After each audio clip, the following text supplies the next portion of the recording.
This conference will now be recorded. This is CRO01's 2019 Facility Plan Meeting with the State Construction Department, and we'll introduce ourselves first. Good morning, District. My name is Brandon Finney. My role with the department is to identify the construction needs for projects and present them off to the legislative bodies. Good morning, Amber Leach with Planning, and my role is to work with the districts and documentation and preparation for today's meeting on our facility plan. Troy Decker, Planning. My role is to make sure we abide by all state statutes, rules, and regs with regard to content facility plans. Make sure that the district is able to communicate clearly and has freedom to do so as it needs. And we capture all discussion during these meetings. And then just to make sure that these facility plans contain what we need in order to be part of a budget team that helps put together a budget for recommendations to the commission and also reports to the select committee later on in the year. I'm Raj Dami. I'm the accounting analyst and AIM assistant here. I just help everybody out with a little bit of everything and pertaining mostly to the AIM database. Good morning. I'm Paul Severson. I'm here today to provide leadership coordination and calibration and consistency and delivery to the districts on behalf of our project management team. Today I'm here to support Bob Herzog and offer what I can in assistance to Bob. Good morning, everybody. This is Bob Herzog. I am the project manager for the region and this particular district.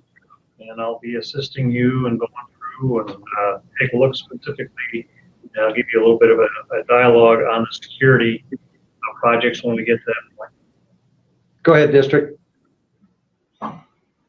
I'm Tom Nicholson, Facility Director for Cook County Schools. Mark Broderson, Superintendent, CRO01.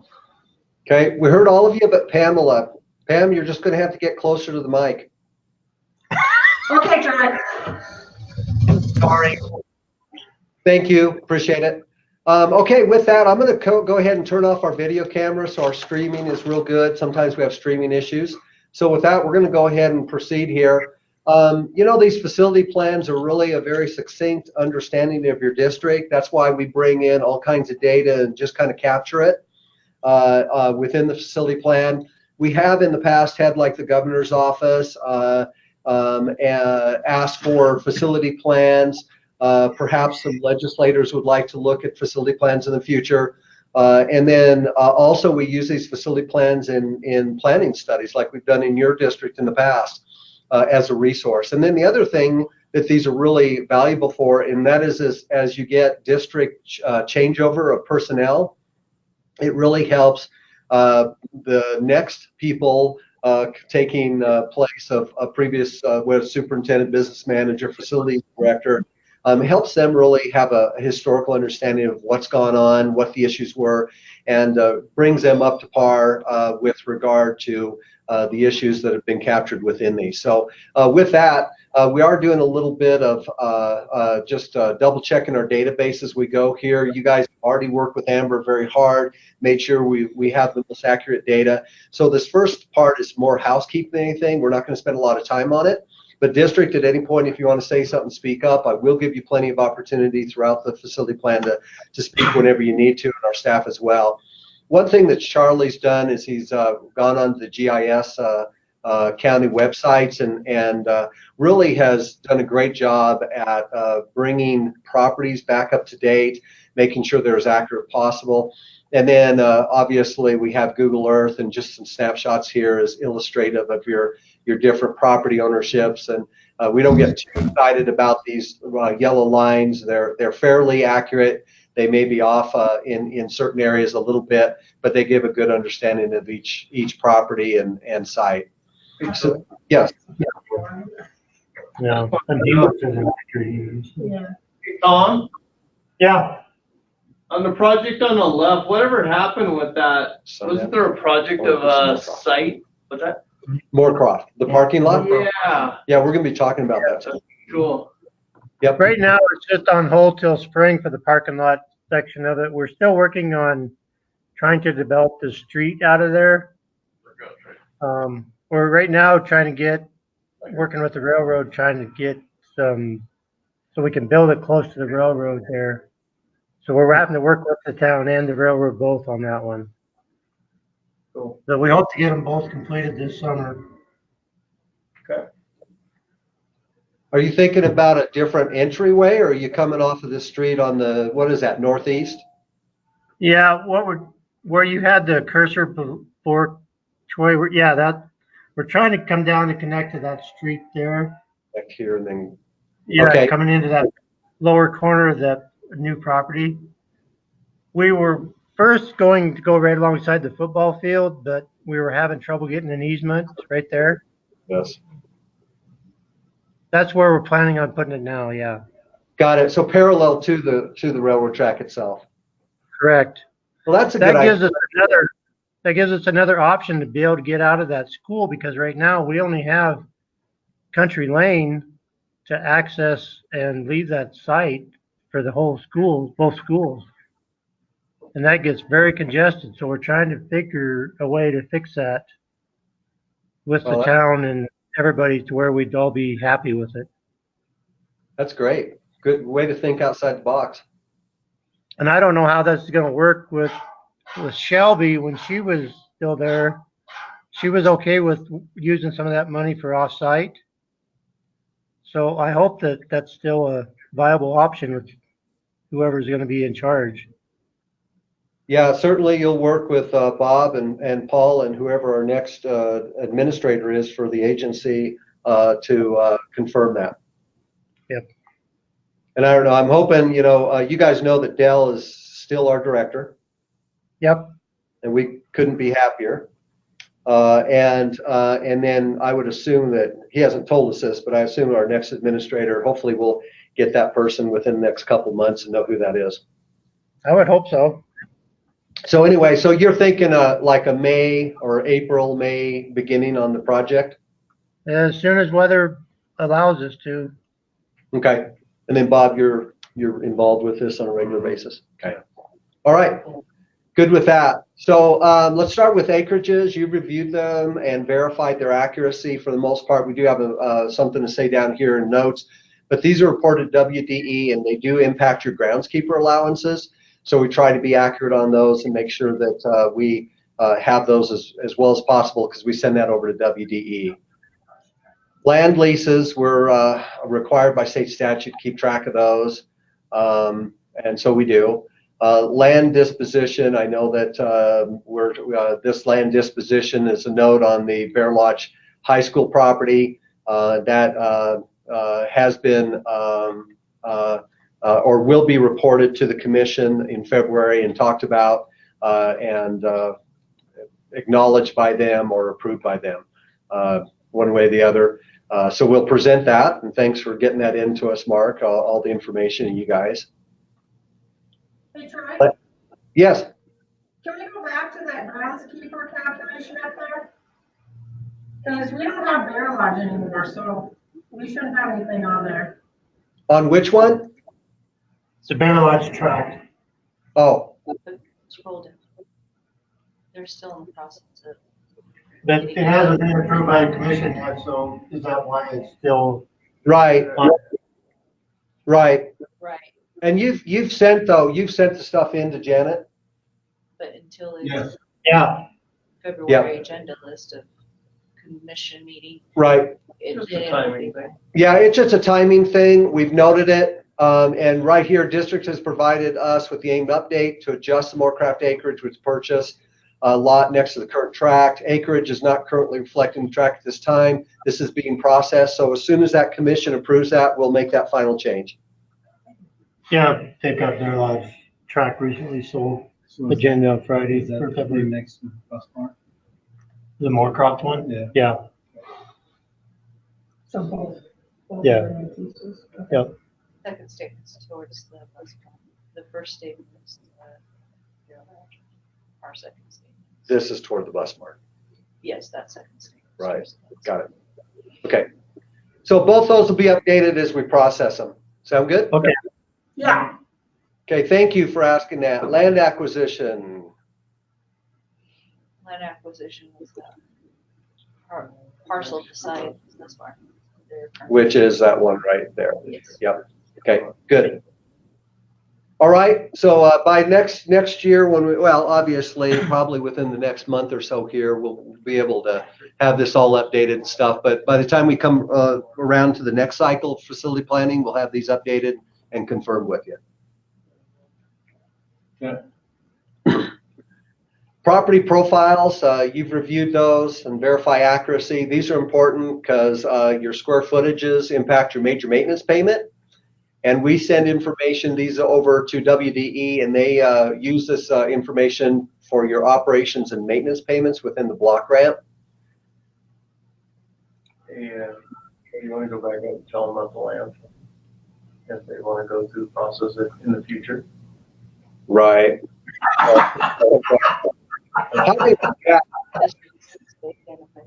Yeah, so you guys know we have an adjacent, thank you, Brandon. You know we have a land opportunity fund through the commission. We have 750,000 sitting in there.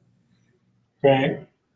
So in the future, I'm not quite sure why you purchased this. We can't refund you, but I'm not sure why you purchased this with your own funds. But you can come to the commission and ask if you've got property that you want to buy that's either adjacent or strategic to the school district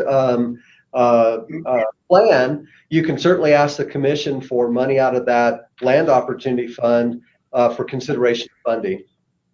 It was kind of a timing thing for it. We didn't have a lot of time to be able to commit to be able to purchase it, so. Okay. Yeah, and it wasn't very much money, so. It was only $5, I take it. Yeah, about that. Okay. Okay, you've reviewed building leases and verify accuracy, because those building leases, when you do lease to a qualified educational program, we can actually count that within your allowable square footage, and if your ADM drives high enough, it can produce more major maintenance for you for your payment. And here's all the building leases. They have quite a few. Major maintenance or You've reviewed enhancements. These are important because we have to report these on a yearly basis to the select committee. So that's important. Thank you for doing that. We have an acknowledgement form. Which one is this now? Scroll down.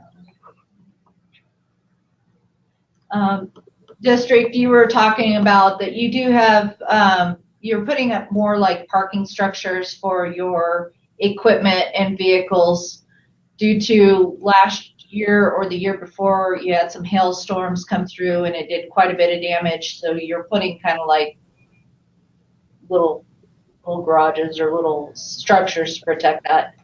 And that's the enhancement that they will be providing for it. Okay. Right. All right. So have you guys filled out that form yet, the enhancement form on that, or what's your plan? I think I've done the one for the Sunhead, so we have done. The one in Hewlett and Warcroft, we don't have constructed yet, so I haven't put those in yet. The one is already noted in the building profile. And the two pieces of I will submit them upon completion. Okay.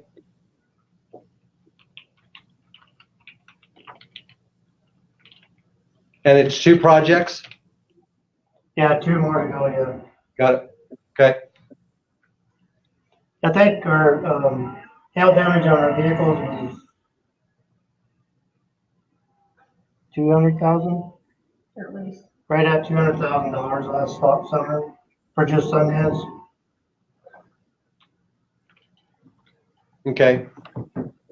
All right. Well, we look forward to those. Just submit them to Bob, and then we'll process them and get them on a commission agenda in the future here. All right. Funds. So, Bob, if you'll lead us with regard to state statute, specifically Session Law 16, 2016, requires us to revert funds whenever projects are complete. So let's take them one at a time, and see what we'll do here.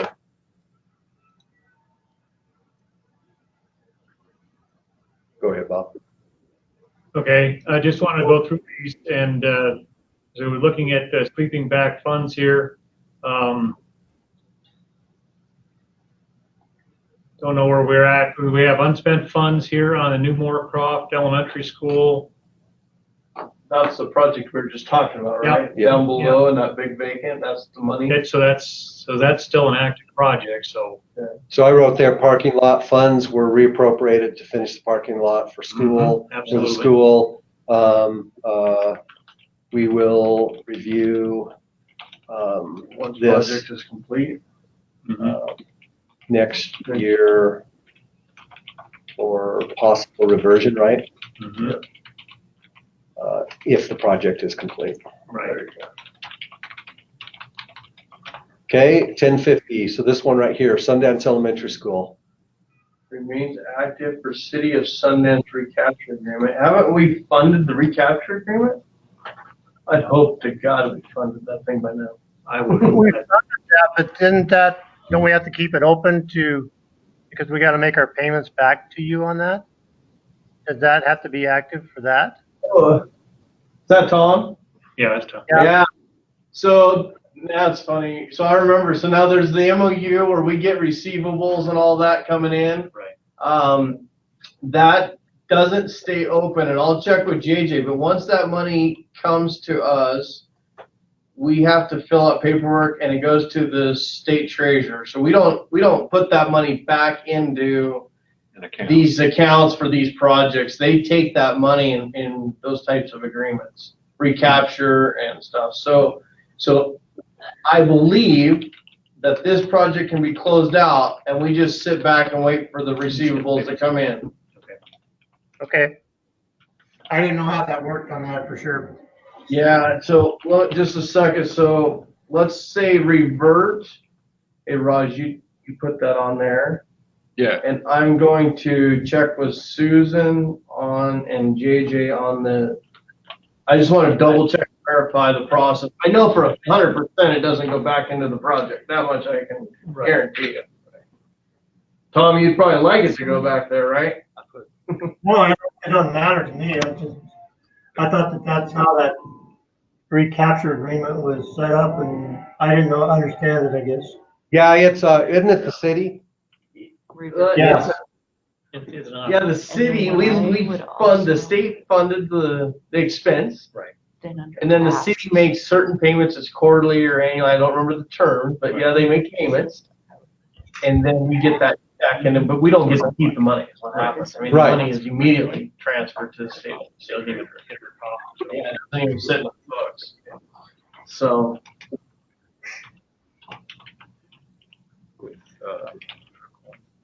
So 1-20. So what we need to do is that we funded it, right? Dialed it up, turned the money on? Yes. Okay. And then have they sucked the money out, paid the liability? I believe so. Yeah, so Pam, did you pull that money out to pay for that? To pay for Yeah. offsite, right? Yeah, to pay for that infrastructure? Right. That's been done, completed, and paid, correct? So the unspent funds of 318 is what's left, after doing all that. Mhm. And then they send that to the department. They send it to us, Funds left in the project. check the recapture agreements on it. Yep, and then it goes to And the then it treasurer's goes to the office. treasurer's office. Got it. And we never see the money. So we're just a paper processor of a facilitator of the receivable. Okay, got it. Okay, district, we're good? Yep. Yep. Okay, wonderful. So, and then 2761, the old admin building demolition. It's Done and. goes done. out. Yeah, it's. Oh my gosh, look at that number. I know. That's awesome. That's a pretty amazing one. Troy, could you put some in the notes where you say remaining funds, revert those? Could you put that in my retirement account? We Your can retirement. if you guys are hiring and can get us out of jail. You have a good attorney? And then really, yeah, a whole fleet of attorneys. We'll need- course, we'll be in Acapulco. It'll be a little hard for them to get a hold of us. That's really good though, because I remember going into that wondering if we were gonna have enough money and all this stuff, and The bids came in real well. bids, yeah, I mean, this will look good and stuff. And So. it's kind of interesting because if you recall, guys, you asked for much less, and then Brandon and I got excited and asked for much more and encouraged that. And I think all of us kind of were, what we didn't want it to do is underfunded, but this is good. We got about 700,000 going back, and you know, what we don't want is the reverse. Yes. Where you go out to bid and all of a sudden you're, you know, 600,000 short. So we probably got a little bit way too conservative, but that's all right. At least you had enough and it turned out well. Well, what happened on that was the city was closing their landfill, and so Yeah. they let us tip all that stuff out for no cost. Wow. Okay. So that was a big saving right there. How much do you guys think that saved? 600. 680. Yeah. We were all thinking things. For that. Okay, let's go on to security. Bob. Yeah, I've got a little blurb here that we put together, and Lance in our office has really helped us out with this. So I'm going to run through this. The original funding that we had for the security projects was done during the 2014 House Enrolled Act number 56, House Bill 042 for $9 million. Funding of projects is defined by the 2015 Senate Enrolled Act number 0089, Senate File 0057. The current budget request is in a Joint Appropriations Committee draft bill. It's currently unnumbered and drafted in December 2018. Under that, fiscal year 2020, 4.9 million proposed for additional security projects. In the fiscal year 21 to 22, 10% of the major maintenance for security has been discussed in select committee to not be in fiscal year 21-22. Unlike 10% enhancements fund, continued 10% security major maintenance is not assured in the future. Over expending security funds may be a direct concern if funding is not continued in the next biennium. The previous 10% security funding major maintenance dollars was set up under the 2016 House Enrolled Act number 0012. For fiscal year 17 to 18, a school district may expend up to 10% of the amount distributed under the major maintenance program for the period commencing July 1st, 2016 and ending July 1st, 2018 for safety and security building and facility needs. In the 2018 House Enrolled Act number 0062, for fiscal year 19 to 20, a school district may expend up to 10% of the amount distributed under this program for the period commencing July 1st, 2018 and ending June 30th, 2020 for safety and security building and facility needs.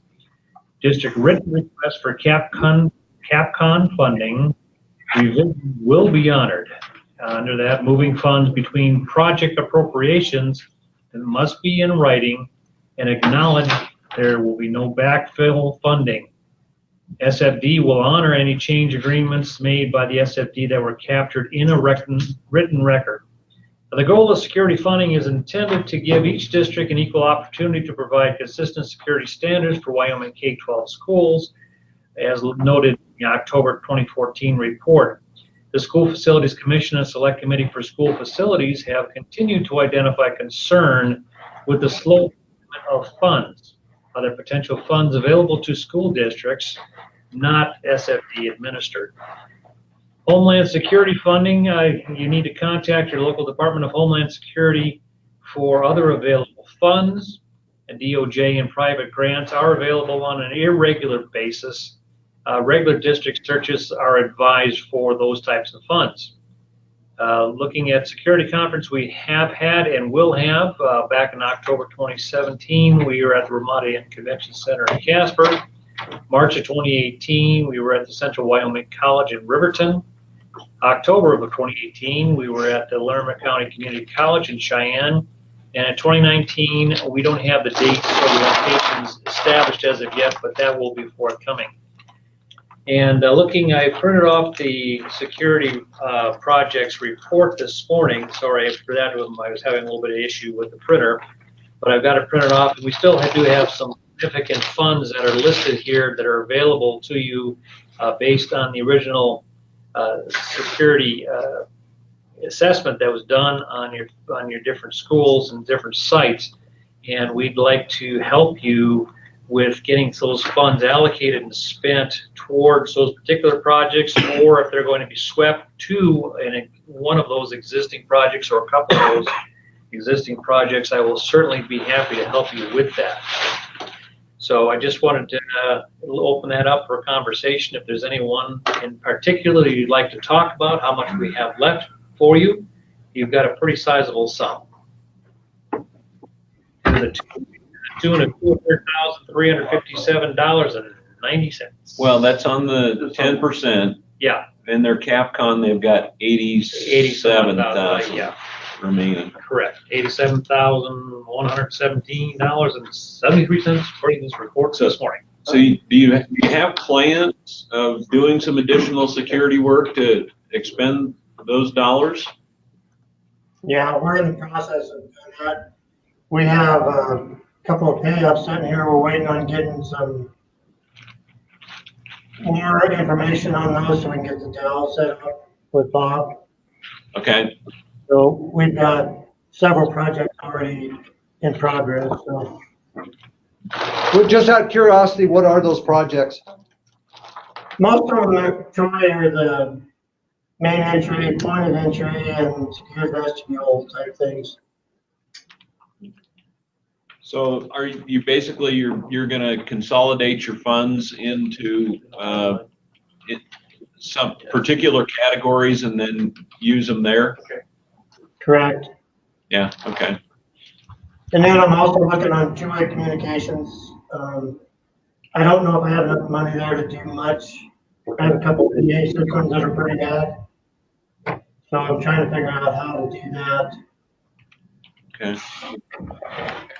We had been told that if the additional $4.9 million was appropriated, it would be available for you for any of the 20 priorities that were originally in the 2015 assessment. But as the bill is written right now, it doesn't say that. So we're a little concerned as to just exactly where that 4.9 might be able to be expended. It currently is drafted to be back onto the same 8 items that were funded originally. So we'll have to follow up with you guys as time goes on and see exactly if they do fund that, where those funds can be expended. But we were in hope that any in the 20 you would be able to put them towards, but currently not looking that way. Yeah, I read that this morning, and it possibly may give some leeway for the commission to. It has that one paragraph, Yep. and then down below it says Yep. something a little different. As directed by the commission or something. So anyway, what we'll do is we'll work with our attorney, and we'll once the dust settles and the legislation's through, if it is approved, we'll work with our attorney to see what that means. Yeah, we don't know. Yeah, but we're hoping we can open it up to all 20, and that'll allow you guys to have more flexibility in addressing security and not be confined just to the 8, for what it's worth. All right, good. And then Pam, just from I know, just to emphasize, your major maintenance account is balanced by you guys and stuff, and on the 10%, just make sure you don't overexpend that, because we don't know and probably don't anticipate additional 10% security funds being allowed, categorized in the major maintenance payment. So you got what you got. Go ahead. Troy, I have a question. You bet. All right, on the 680 report. Now, Tom just came and asked me this question. We just talked about this. And there was no calculated 10% on the 2018 report on our security money. So I've been working off of the $103,000 balance that we carried forward. So I don't know if there was an error on the 680, because that's a calculated value in the spreadsheet. It's not something the district can change. Ours was 0. So you guys are showing twice as much money as we are. Here's the 680. Okay, we're looking at 680, and this is theirs. Yeah. Okay. So once again, let's look here. 10% enhancement, 10%, right on there is 10% balance and 10% security funds per 680 report 17. And then it looks to me like there was then a major maintenance payment from SFC on 2017. Brandon, You have a value in that box? No, it looks like it's just the regular, well, it says ending balance there. So yeah, that was our carry forward balance, and that's what we've been working with. We didn't think there was 10% security money. So Brandon's taking a look at that right now, but we can certainly get, I'm not 100% sure I'm understanding your question. You're concerned basically that on the 680 that you may not necessarily be informed enough to know what that balance truly is in order to watch it and stay within. Is that correct? Correct. I've been making him stay within our balance because I didn't have that calculation in there for the second year of the 10% money. So yeah, he's been wanting to spend more, but I haven't let him. And that's a self-populated amount, right? Pam, I just want a clarifying question. So when you, out of this balance, so your ending balance for the year out of major maintenance is 1,500,000, correct? Is that what you're showing on your spreadsheet? Or not? It is? Yeah. Yeah. So understand your 10% enhancement and 10% security is out of that balance. It's not on that, Janet. Okay, so it's not on top of, it's out of, that you could use it towards those things and earmark it out of your major maintenance. So again, back to this then, I think it's a pretty simple, I think, I'm not a business manager, right? It's simple for me. You've got your payment on 2017, 104,000, 2018, 106,000. That was a total of 211. And then expenditures as reported by you then gave a balance on 680. So all JJ did was say, what did you spend on secure 10% security? And then as of June 30th, that balance was the 200,000. So I think it's pretty simple. You got your total payment of 211. You reported, looks like in 17 you categorized expenditures 10% security for what, 1,200. The next year 9,700 for a total of that. All it is subtracted out, so that should be accurate except for any categorization expenditures you made in 10% security since June 30th. So you would have to back that out. So I think that's the balance right there. And all you have to do is if you have spent anything else since June 30th, July 1st forward, all you'd have to do is back out of the 200,000 and you got your number. Okay. Can I visit with JJ? Because you're not understanding my question, and so we don't need to spend time today. Okay. You can visit with JJ, and I apologize for not understanding your question. Okay, we'll move on then. You want us to have him call you? No, I'll contact him. That's fine. Okay. Okay.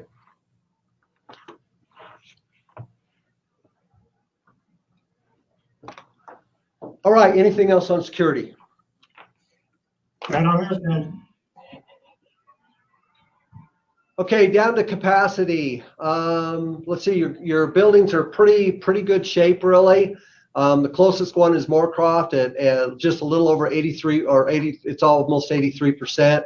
Everything else, you've got plenty of capacity within the district and within buildings. However, I know down here that you guys had mentioned an issue down here, and I'm not. I think I was talking to Amber, and she was explaining to me. I don't see any notes directly related to it on the district side, that you may want to talk about Moorcroft again with regard to challenges in that for the K-8 building.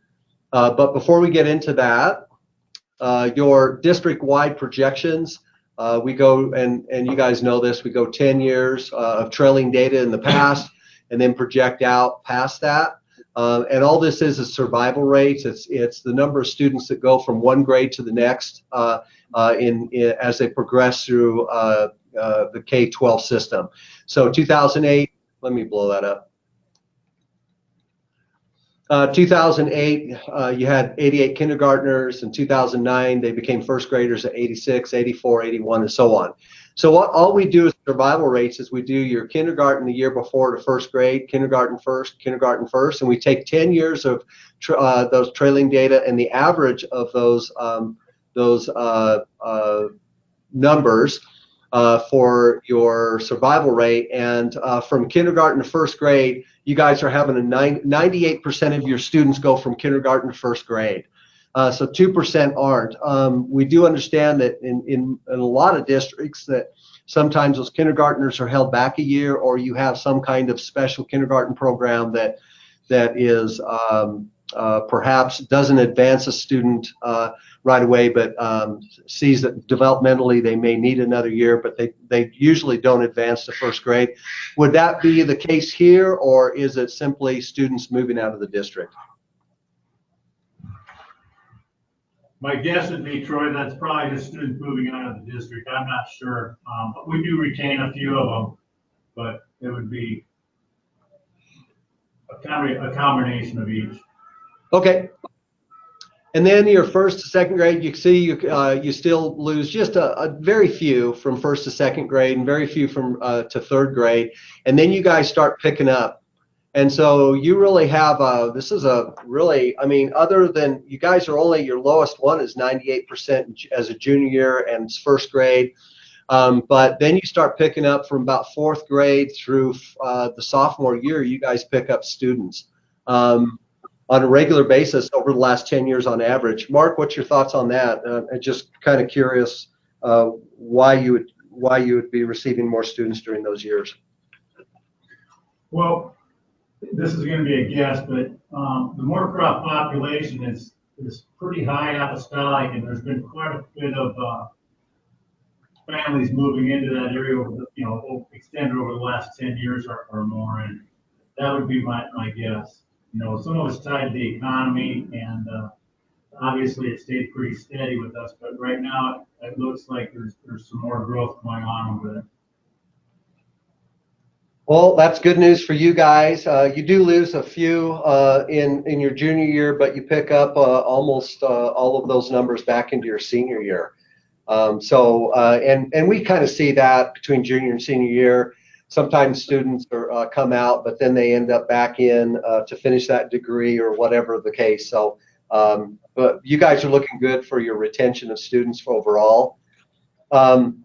And so your average in kindergarten, and this may have to do with birth rates, well, it does to a certain extent. Your average is 93, and you guys, for the most part, are really quite consistent with your numbers coming into kindergarten. And then your overall population down here, and I know that I assume this 1169, 1152, 1145. I know that the coal kind of went south a little bit with regard to jobs at one point, but you guys again, I mean, you're back up to 1192, which is the highest you've been in the last 10 years. We still don't really agree with the numbers that you have on the K-8 though, Troy. As far as the capacity of the building. Capacity of building, scroll back up. Talking.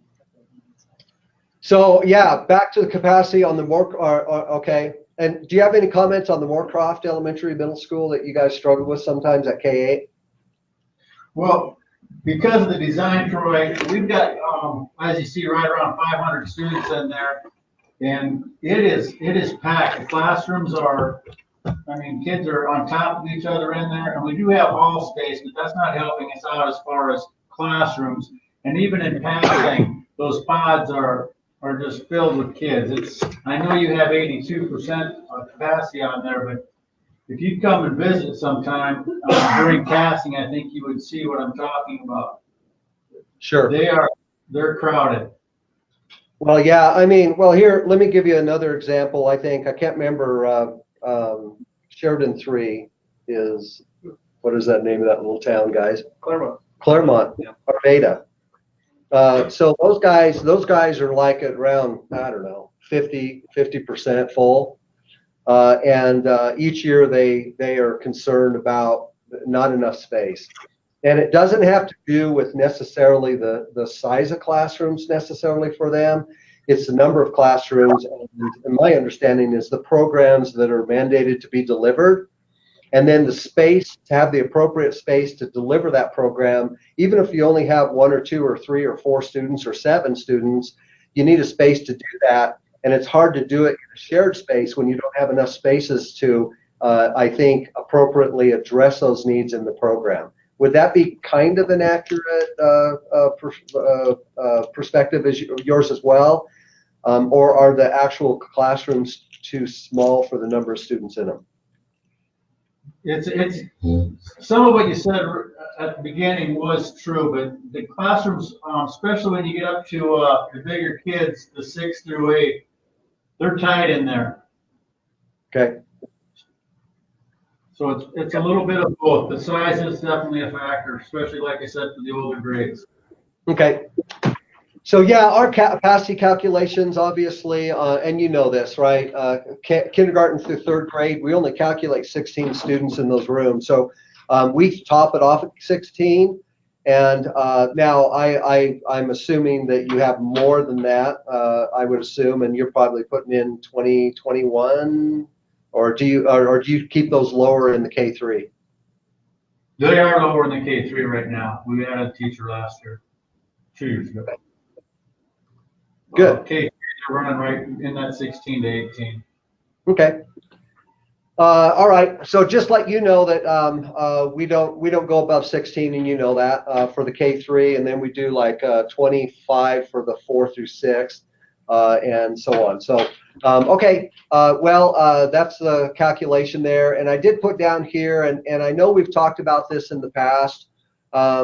But in the past, you were nearing capacity. As this year, you have 104, according to our calculations. 104 seats of growth. The student population does increase in the years to come. Approaches capacity of the building. Adjacent high school has, and we've talked about this before, 181 available seats that you could potentially, and you don't have to, I mean, it's your school district, but we recognize that state statute basically forces us, always the commission, to look at all non-construction alternatives prior to asking for capacity funds. But this is kind of not a non-issue. It's actually a lesser issue than what it used to be for capacity. And later on in this facility plan, we're going to talk about why it's a lesser issue, because it's really melded with two other elements of values for rating buildings that will actually in the future rank buildings. We used to just provide a capacity list to the commission and a condition list, and then they would make recommendations to the select committee and so on. And as you well know, when capital monies come to resolve an educational building, educational functionality is also part of that capital remedy. And so, but we're kind of in a different world now with our rules and regs, and we'll be sharing that with you in just a minute. But we respect the fact that you're struggling.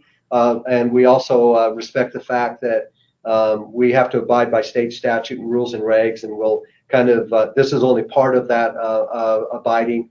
And then as we go through time over the years to come, when and if you are qualified for another capital project, whether it's adding square footage or whatever, that's when, of course, you could holistically address that building for its capacity according to calculations. Good. Okay. Charter school, you don't have one. You guys understand the FCI, I imagine, the Facility Condition Index, but the higher score, this is just page 1 of 400 and some educational buildings in the state. And the higher the score, the greater the amount of deferred maintenance is represented in that building. And this is the first 30 or so in the state, and you're not on any of those. And then here's support buildings, ancillary buildings, and this is just top 15 or so. The interesting thing about ancillary buildings in state statute is educational buildings in appropriation requests from the commission take precedence over support buildings. And so the educational buildings come first, and with the decreased amount of funds that the state's putting toward facilities, capital requests for support buildings is probably going to be pretty limited, we would imagine, and major maintenance is a very important part of taking care of these buildings for asset preservation. For you guys, your buildings are actually in really, really good shape condition-wise. Moorcroft High School is a .19, which is really very good shape, and then everything below that is in much better shape. So you've got very good facilities. Support facilities, those are educational support facilities, are in good condition. So you guys are looking pretty good. You did mention still missing the bus maintenance facility from the list. We will get that added. You've already submitted that paperwork, is my understanding, and so we'll get that done for you.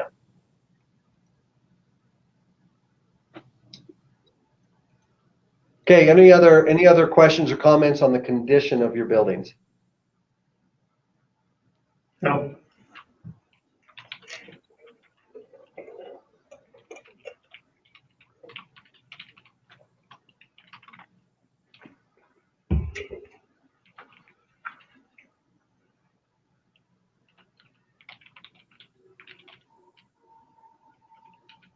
Oh, something like that. Okay, major maintenance. We do ask you guys to clean up the statuses. Thank you for doing that. It's one of those housekeeping chores, just making sure our statuses are correct on or are up to date on work orders. Whatever you submitted prior to this meeting has been reviewed by your project manager and approved if it qualifies. So thank you for doing that. We're back to the 10% enhancements, the 10% security as of June 30th, and total expenditure, total balance of your major maintenance. Again, it's really important to understand that the 10%, the 8% you guys have already spent, the 8% that doesn't count. The 10% enhancement funds, the 10% security funds are actually not, they're not generated through the major maintenance calculation. They are categorized within that calculation. So the calculation produces a major maintenance amount, and then the legislature has allowed you to take up to 10% security, up to 10% enhancement, and use up to 10% on different categorized projects as long as they qualify for major maintenance. As you well know, enhancement monies are for those properties, or can be used for those properties that are not within the adequacy standards, such as teacherages, such as field lights for a sports field, stuff like that.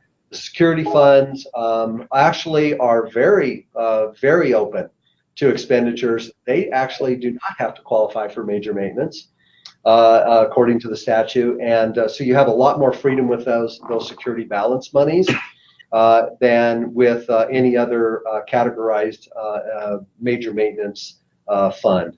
Does that make sense? Yep. Okay. So some people are, you want to protect this money because it allows you to do things with it that you normally would not be able to do with major maintenance. So if you do have security, I'm sure you're familiar with this, if you do have security projects going through and you're combining major maintenance with your security capital funds, and you qualify for some of those expenditures from regular major maintenance, it may be a good strategy to use that regular major maintenance first, before dipping into the security fund, 10%. We always do this just as a snapshot in time. Last year, your highest priority financially for major maintenance was track stadium, and then it kind of goes down from greatest expenditure to least, $500 some for security at some exterior door locks. And then this is categorized major maintenance expenditures last year by building and what kind of monies you spent as you went through and spent money on each building. These are only illustrative. We don't have to talk about them, but you're certainly welcome to. And I'm going to ask you to, if there's anything else you need to say here in just a moment. So one of the questions we have almost every year from legislators and complaints is are districts using major maintenance on their highest needs, which is their lowest scores on the condition assessment. And so what we do, obviously, we just provide you the lowest scores, and then we let you speak for yourself. So if anybody above us ever asks, whether it's governor's office, legislature, whoever who has authority to ask for it, if they want information, we just hand them this. It's in your facility plan, and you speak for yourself. And we've tried to emphasize that in webinars, most recently, to make sure that you guys understand that what you put here can become something that is looked at more critically by those in a position to appropriate funds and stuff. So we appreciate what you have put and would just continue to encourage you to communicate as clearly as possible, represent your district in the best light as possible as you work forward to resolving and remediating lower major maintenance kind of needs. Any questions on that? No. Okay. Here's the rating scale. One thing that we wanted to make sure, and this is the first time we've done this, but obviously every 4 years we have to go out and reassess the buildings for condition. And so that's coming up this fall. We'll put together the scope. We'll procure a third-party consultant to go do that. And all that kind of stuff. The one that we want to point out is right here, district. And Tom, I think you've threatened to retire multiple times and never have, and you'll probably be there another 20 years. So I don't. You must be working for a great district because you never leave. I love the people I work with. That's great. And you care, and that shows. But anyway, we are going to provide training for districts. And Tom, whether you're there or someone is new in your shoes, we always encourage districts to come. We do provide in Casper a 4-hour training for districts and our staff to look at the condition assessment tool, to understand it thoroughly, to understand what the assessor is going to be looking for when they show up on site, and then to emphasize that it is imperative that the best qualified, knowledgeable person accompany them every step of the way during those assessments, so these assessments are as accurate as possible. So please, Mark, or just if Tom, you do leave this year and someone else comes in new, and even Tom, we love seeing you, but that's going to be April of next year, and we encourage the district to take advantage of that to make sure that the districts or the district buildings are assessed accurately as possible. Any questions on that? No. Okay. The component list, and you guys are familiar with component projects, basically are to supplement major maintenance when major maintenance is insufficient. This is kind of a stopgap measure right now. It's not some kind of, we don't perceive it as some kind of permanent thing that's going to continue, perhaps. But one of the things that helped, and I think Brandon pointed this out multiple meetings ago, we started about 2 or 3 weeks ago, and that is that, that 7-year phase-in was taken off of new buildings, which you guys are reaping the benefit of because of your new building or buildings, and you're getting full 100% major maintenance on those facilities. So that's important because what we're trying to do and what the legislature has realized is that you need more major maintenance. They're acting upon that, and they're hoping that these component projects will be phased out as major maintenance continues to increase and districts are able to have the adequate amount to take care of the buildings rather than ask for or qualify for major capital projects down the road. And hopefully these buildings will be taken care of for a longer period of time and will be adequate educationally for the time to come. Any questions on the component list? So this is the projects that were submitted. And I don't think you had any on there this time. No. Okay. I just said you're continuing to maintain your buildings with available major maintenance funds at this point. Okay, I'll be quiet now. One of the things we started a couple of years ago or last year was just talking about legislative session action and what's the latest. This is only a snapshot in time. As of last Friday, it's kind of up to date.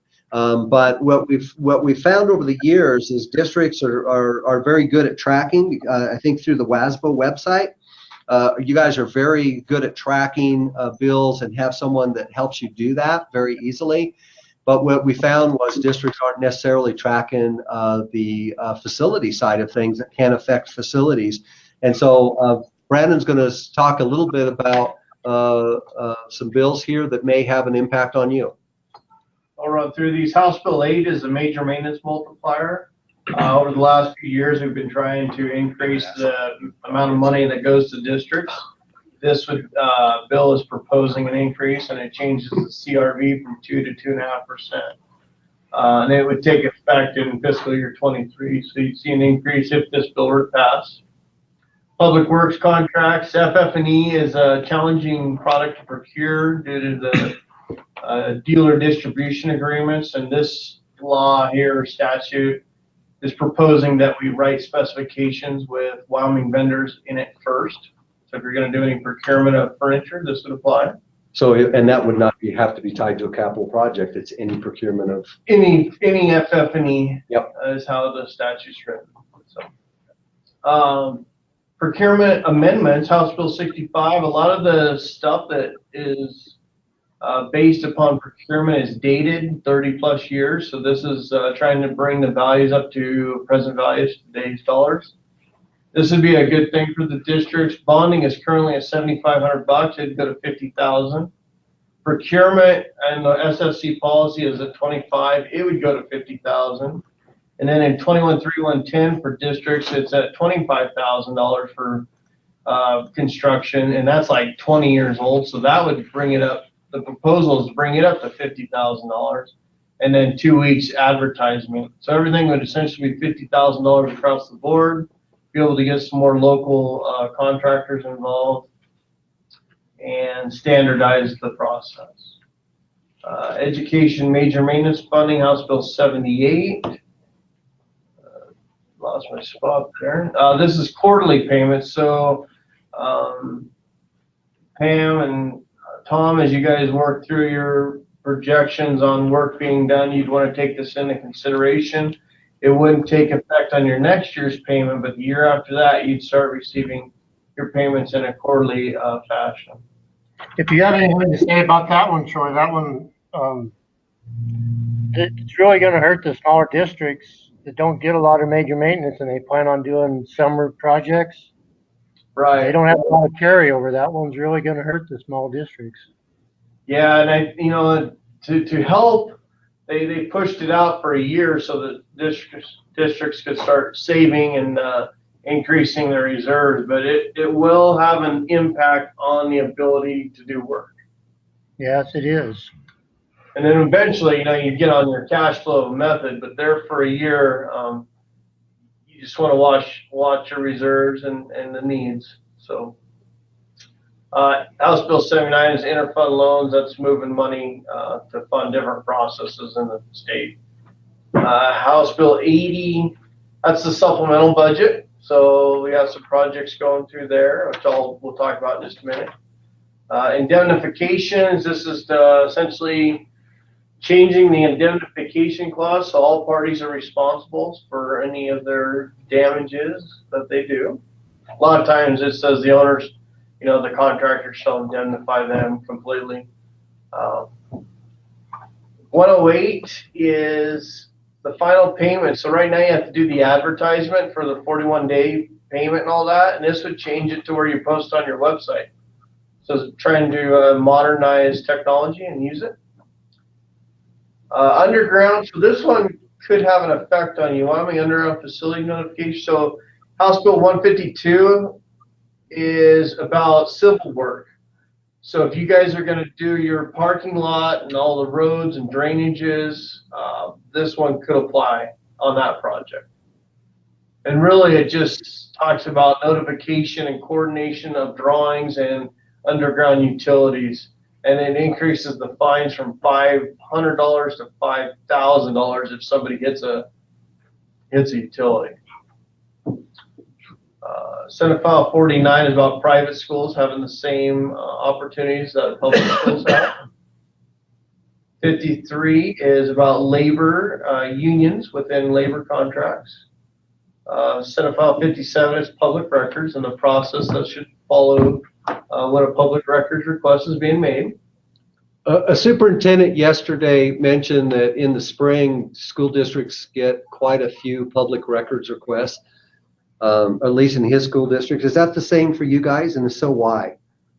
I can't tell you why it's in the spring, but we were getting 100 a year or two ago for quite a while, but it's been pretty quiet in the last 6 months, I would say. I haven't seen any. Okay. Well, hopefully it stays quiet. The bill was originally drafted that you had 10 days to get the response out, and if you didn't do it, you'd get a felony. I think in committee it got amended to reduce, there's no felonies. And then I think it's out to 30 days the last I saw. So the problem is just trying to get all that stuff compiled and reviewed by council and then sent out, in a timely fashion. Can be challenging. Senate File 64 is about school safety and security. WDE, Homeland Security, AG's office, our office would be working together for WDE to compile a security guidelines for school districts. Do you guys currently have one within your district? Repeat the question, please. Do you currently have a security guideline and policy in your district? I don't know that we have it as policy. We have a guidebook that we follow, but I'd have to look at the policy. Yeah. Is it more like an emergency plan? Yes. Crisis management, yes. Yeah. Okay. So, and out of that bill, each district would have to have essentially a plan. So, Senate File 74 is professional services. This is trying to keep, the dollars local, having somewhat of a preference in the procurement process of hiring design professionals. So it'd no longer be just qualifications based. It would be basically how much money is, or what is the equitability of granting contracts to. Is that what that one's about? Yeah, I believe. Trying to spread the money through multiple firms. Local firms. Yeah, local firms. Yeah. Federal School Trust, land exchange. That was what, trying to get state land exchange with federal land? Yeah, there's something going on there where they're trying to get more money out of the state lands and to be able to kind of, I think, get rid of those parcels that aren't necessarily producing money and increase revenues for schools that those lands help provide. Senate File 103 is the state capital construction. So Tom, you've been to several select committee meetings, and what this is as we've created the state construction department, the select committee would not only see the school facilities division, but also the construction management division. So it's pretty much turning into, they have it called the select committee of school facilities and state construction. So they'll oversee everything that we do and start funneling through them. That one's an interesting one because not to say that they were isolated from one another, but these are basically all capital funds flowing through the state to different entities within the state. And then they have two different commissions handle those, but now one committee is going to see that holistically for all capital requests across state for both state agencies, University of Wyoming, community colleges, and school districts will all be seen by one committee holistically. So it's a good thing moving forward, and creating a standard process for our funds that are flowing. Senate File 105 is procurement pricing transparency. That is trying to keep the funds equitable, looking at the projects that each firm has done and how much money they have received from state funds, and using it as one of the criteria in which you select the firms. The next one, school capital construction, that's the Constitution Amendment. It's a bill that would propose that the voters vote to see if school districts fund through bonds and local revenue means to fund their own schools. And then the only one we don't have up there is House Bill 1, and in it has the school facilities budget, which we'll go over here. It's the next item. With that, sorry. So far in the budget, everything's been appropriated or gone all the way through and been put in the bill. We got Satellite High School, which is in there. We got John C. Schiffer, which is an all-school in Sheridan 2. We have a modular that's in there for Shawnee. We have the charter school lease in Laramie, which is Montessori. Unanticipated funds for the commission. As Bob was talking about earlier, and Paul, the security money is the 4.9. That's still in the bill. It's in House Bill 1 and could be have an effect. You could get some money out of that one. Major maintenance. Tom, as we ran the calculation, Lars Means number went up, so you'd see a little increase in your payment coming up over the next year. And then we have another lease here in Laramie 1 for a charter school. And then in addition to that, in House Bill 1, they also added $750,000 for a facial recognition security pilot program. And we can, the commission can grant up to $55,000 to each school district if the bill passes to test and try this new security model. And then if it's successful, maybe they'll scale it up. On that one, Brandon, about the voters voting on bond issues and stuff, is that just so if the state doesn't pay for a project, then we could take it to a bond issue to try to get it passed, or what's that one all about? I didn't quite understand on all that. My take on it is, you know, the Campbell case says the state's on the hook to pay the bill. And this would essentially say, take it out to the voters to say, we're going to change the Constitution and the state's no longer on the hook to pay the bill. The locals have to pay the bill. So in your school district, you know, if you wanted a new school for capacity, you'd have to take it out and bond it and take it to the voters and raise the capital and do it on your own dime. Yeah, but So yeah, if that was the case, if something like that happened, would school construction, do they pick it up then for major maintenance and stuff, or would the district be hung for all that too? no, major maintenance isn't affected by this. And another one of the provisions in that bill is bonds would have to be equalized. So no one district would have a bond rate different than any other district, and the state would be responsible for equalizing those. So again, it's very preliminary. It's very kind of throw the spitball on the wall and see if it sticks kind of thing. It's definitely not resolved as to how it would work. It's trying to go back, right, to prior to the creation of the School Facilities Commission. That's what I was wondering. If the way I was reading it there to begin with was the state was no longer responsible for building any buildings, and it was all coming back to each local jurisdiction to build the buildings. But is that not the case? Yes, that would be the flavor of the bill. Yeah. Don't know all the details, but that's basically the effort there. The second time this has been tried to go back. And then I would say if you don't like us, support this bill because we probably wouldn't be around much longer. And that's what I was wondering. Because then it sounds like if that's the case, then maybe somewhere in the future, our major maintenance and everything else is going to go away too. Okay. Yeah. So just to be aware that that's the attempt there. So we're moving through. Go ahead, Trey, you want to go through the budget stuff? Oh, yeah. So the budget requests, we talked about the fact that we are required by state law to make, we're to make recommendations to the commission, and the commission is to make recommendations to select committee on an annual basis. And so that's obviously what we're doing here, is preparing for the next biennial budget. So we talked about those two lists that have historically generated capital funds, the capacity and the condition, which you guys have been the blessed recipients of in the past. Now, that's not quite the way. The rules and regs have changed for School Facilities Commission in alignment with state statute. But every building then on that, there won't be these independent lists anymore. Every building will have basically 3 columns of weighted scores or values. The condition the condition of a building will be weighted at 50% of that building's score, capacity 35%, and then educational suitability 15%. Educational suitability, and I'm sure you remember, Tom, back in the day, we did go out and assess those in 2008-9.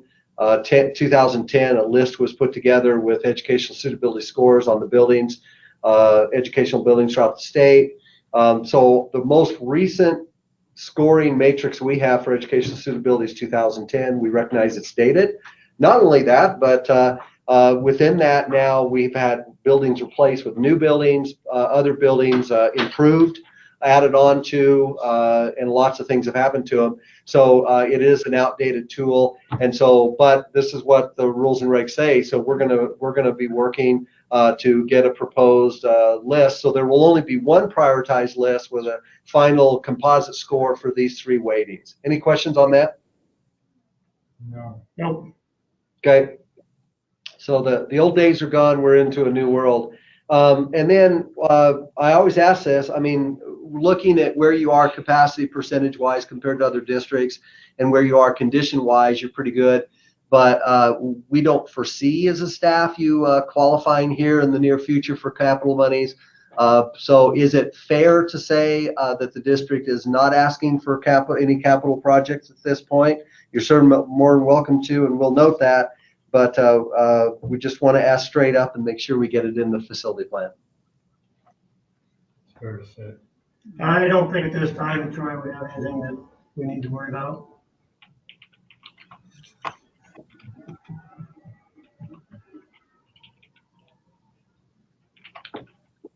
That might change tomorrow.